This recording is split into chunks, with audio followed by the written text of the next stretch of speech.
Buyer's closing disclosure, we're going to go into buyer's CD released by the lender to the buyer. It matches the ALTA settlement statement.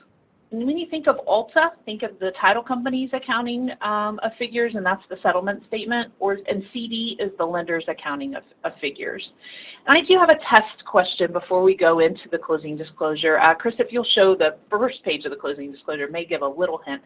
But used to, if you're a newer agent, you may not know this unless you've had the experience with your personal transactions. But the closing disclosure was combined with an additional document that the lenders used to have in the packages. So we had the settlement statement, and then we had this form, and they combined those to create the closing disclosure. Does anyone know what the name of that form was that's no longer in the closing package now that we have the closing disclosure? It is the TIL, which is the Truth in Lending Disclosure Statement, was the form I was looking for. You are correct. We no longer have a HUD. It's now an ALTA. But what the lenders did is take the settlement statement and take the Truth in Lending Disclosure and the information that that Truth in Lending Disclosure Statement disclosed and combine those forms to make the closing disclosure. So in order to disclose that information, they have created this form. I will tell you the Truth in Lending Disclosure Statement was a scary document for some buyers in a closing when we were going over that form. So I love that they took this step. I think it's definitely a great step that they have done. It's helped improve communication with us, for the buyers, with the lenders to the buyers, and truly do a disclosure up front. And then, of course, before closing to make sure the buyer knows their fees, what their interest rate is, if there's a prepayment penalty, all of those kind of things. They know all about their loan before they even get to that closing table to go over the closing package. So great job to you guys.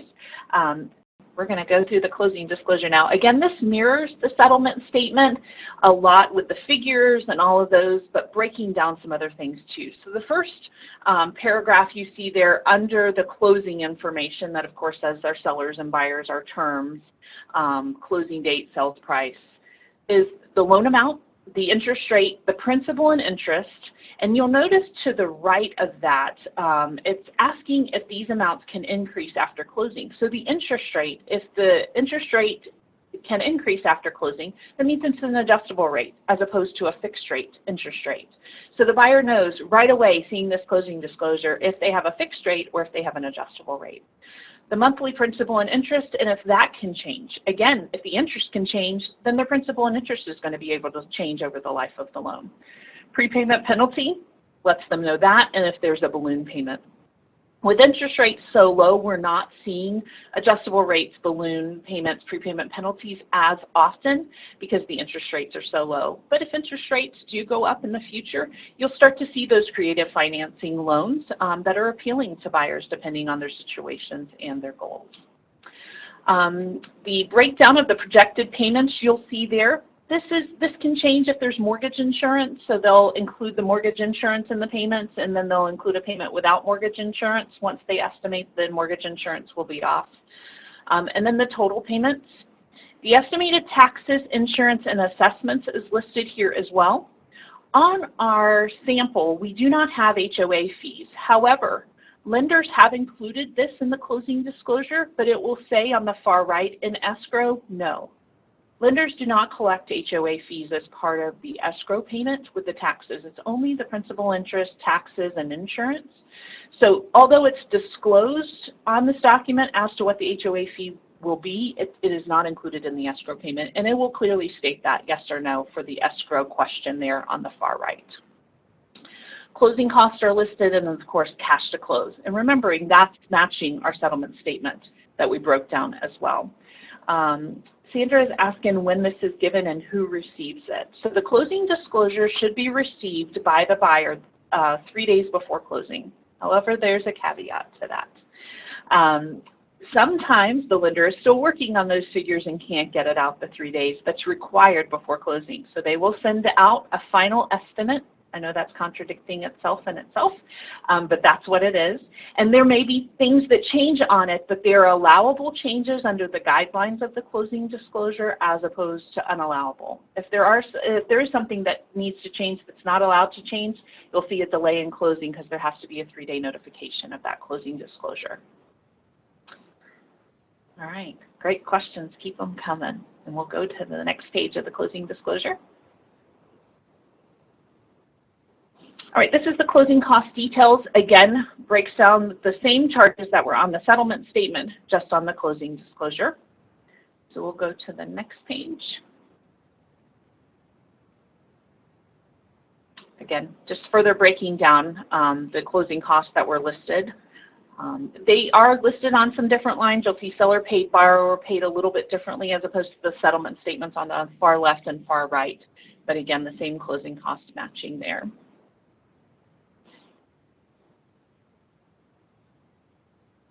All right, this is the buyer's form. Again, just breaking down, should at the top have the loan estimate, what was disclosed on the loan estimate. It won't show 0 on a real one. And then the final, and then if anything changed, so that the buyer can quickly look and see what did my estimates show, what does my final show, and did it change? And then the summary of the transaction showing the cash that's due from the buyer to close and that the seller is receiving from closing.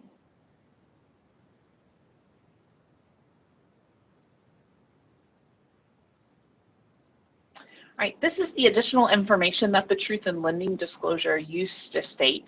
So it will let a buyer know if the loan is assumable, if there is a late payment and what that late payment looks like, if the loan has a negative amortization payment, if the lender will allow partial payments, if there is an escrow account and what that escrow account initial analysis looks like, and then just some additional disclosures. Again, this used to be the Truth in Lending, but they have combined it together.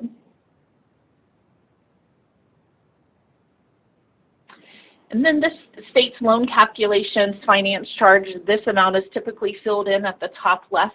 This again used to be on the Truth in Lending disclosure, stating the total payments that a borrower will pay if they keep the loan for the life of the loan, including the interest, the closing costs, and the principal that they will pay back over the 15, the 20, or the 30 years, depending on their loan program that they have signed up for.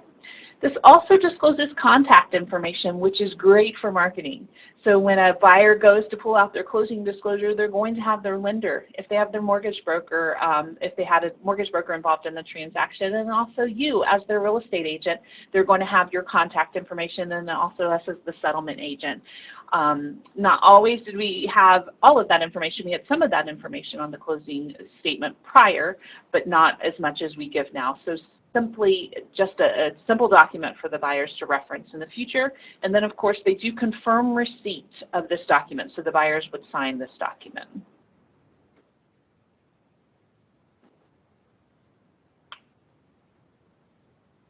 All right, looks like we got another question time. All right, everybody get ready. All right, who prepares the CD? So you either have your title agent, your lender, underwriter, or the one and only Donald Duck. It is the lender. And I want to kind of talk a little bit about that because there has been some miscommunication when the lender sends the final estimated closing disclosure to the buyer 3 days before closing, and the agent doesn't understand why we haven't sent a settlement statement. It's because those figures are not final. And again, it's a final estimate of the closing disclosure. They have to disclose 3 days before closing, but that does not mean that the title agent and the lender have balanced and have received those final figures to put together that final settlement statement.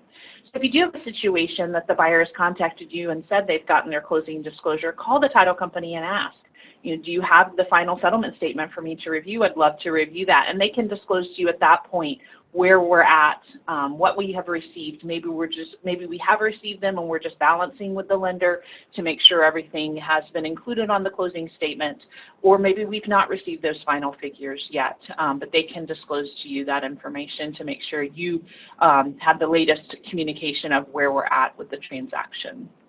So it is the lender that does prepare the CD. As the title company, we have a CD format, but we use the lenders, and we only have our CD format to make sure we balance when we're going back and forth with the lender on those figures, because we have to balance to the penny with the lender before they will approve that closing disclosure, which in turn produces our settlement statement.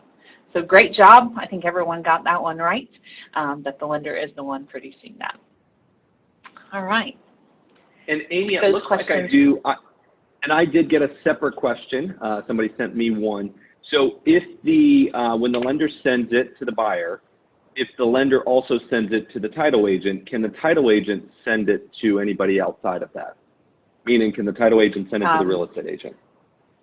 We don't. No, the lender is the only one that will send out the closing disclosure. The format that we send out is the settlement statement. So just because it has the specifics of the buyer's loan and those kind of things, that's the lender is the one releasing that closing disclosure. Thank you, Amy. And the key is, I mean, that's why we have the settlement statement so that we can send you, it has the same fees, you know, minus some of that personal information. So that's why we have that in addition. So just wanted to make sure, you know, that kind of, because I know that we've had that question in the past as well.